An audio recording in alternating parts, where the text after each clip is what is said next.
I'm Dr. Elmer, Advanced Neurospinal Solutions, and this is Ask the Doctor. The question was, what makes a migraine different from other bad headaches? Excellent question. And understanding this makes things a little bit more clear in terms of how do we address it. The migraine headache is a vascular headache. It's causing vasodilation, meaning the blood vessels are getting bigger. Now, within the brain does not feel pain itself, but the coating around the brain feels pain. The dura mater, the pia mater, the arachnoid villi, all the blood system in there, they have lots of pain fibers. And so those, when the blood vessels are engorged with blood, you hear that lub dub, lub dub, lub dub, and they're being stretched, and they're stretching all the pain fibers in there, which that kind of pain isn't like getting slugged in the arm. It's more like a period pain, or a guy getting kicked in the testicles. That internal, we call it deep C fiber or slow pain.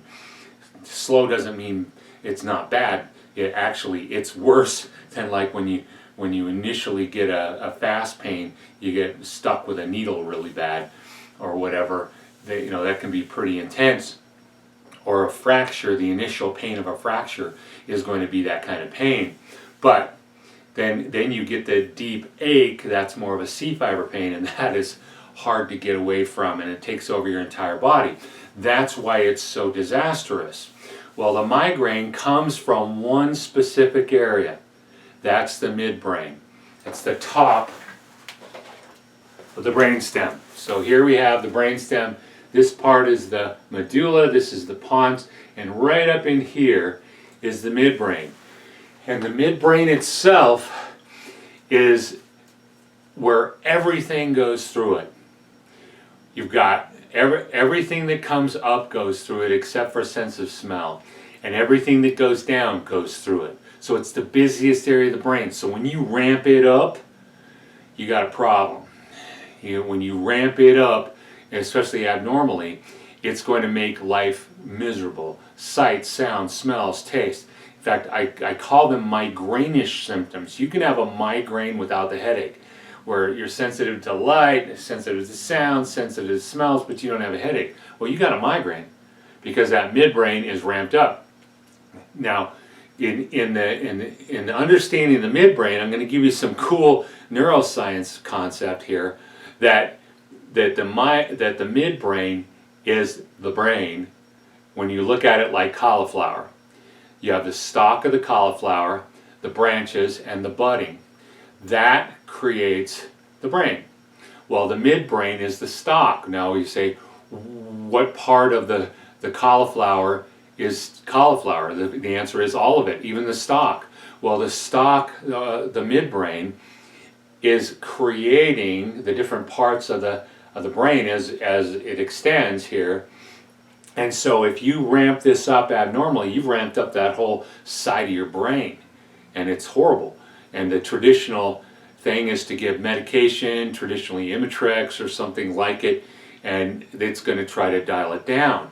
Well, the thing is that they both have to work, and if you're dialing it down, you're dialing the other side down too, right? And so what we have to do is figure out how to dial that down. And there are different ways to do that, and it's actually relatively simple to do that. Getting the blood vessels to stop dilating, well, it's the sympathetic nervous system is housed in that midbrain.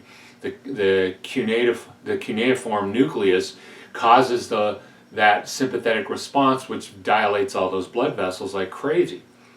Well, in dialing it down, that's nice for today, but we've got to figure out what's causing that midbrain to ramp up instead of being constantly inhibited. The way I say it is that it has a chill pill. We got to give it a chill pill all the time.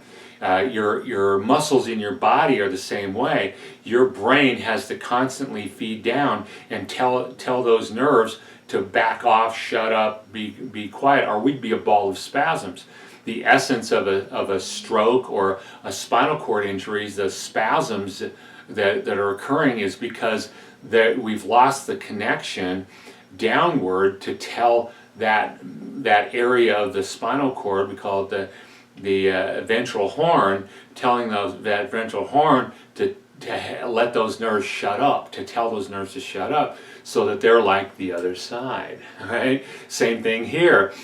You get a migraine because one side is ramped up like crazy and the other side is normal. We want to bring that down. If they're both up, I would think you got too much CO2 in the system. That's the most common. And so I would have you hyperventilate, and if you hyperventilate and it comes down and you don't feel anything, then you may have knocked it down. Now we have to look at your breathing problems. Why do you have breathing problems? That you're hanging on to CO2 too long and not getting rid of it, and that. But the effect, like what I say in here a lot, I don't treat the what, I treat the why. I want to find out the why. And why would that be important in a migraine? Because other kinds of headaches don't have the same impact that migraines have on the blood flow of your brain. What is the most common means of death with a migraine? Stroke.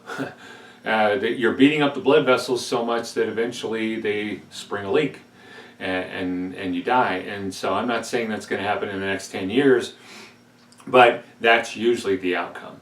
And so the sooner, and it's kind of, in our family, it's kind of made prevalent because, or important to us, because we have a dear friend whose daughter died at the age of 24, had 2 kids and a husband, but she had had migraines since she was a little girl. So imagine how long she had had those, and then she died of a stroke. And obviously nobody could figure it out why. Why? Well, she had a migraine that was beating it up. And if you don't take care of it, and the medications are dialing down the symptoms, not stopping the process. They're not dealing with the why. And that's what we do here. I hope that answers your question. I hope it makes some sense. The migraines can be mild also. You can have a 2 of a pain headache, and you can have a what we call a cervicogenic headache, which is pinches on a nerve, in your neck, and it could be a 10 and that. But the effects on the blood vessels are the thing that I'm the most worried about, and I always want to find out why and get it so you don't get them anymore. I know I dealt with that as a kid. When I would have severe migraines, start to lose my vision, puke my guts up. I remember that was a really choice experience in my life, and I remember one time having it and thinking, I gotta figure out what caused these and make it so that nobody has to deal with them anymore. And that's what we do here. And hopefully that answered your question. If you have any other questions, please contact us, let us know, and we'll do another video for you. Remember, this is Advanced Neurospinal Solutions, and we're here when you're ready to take your life back.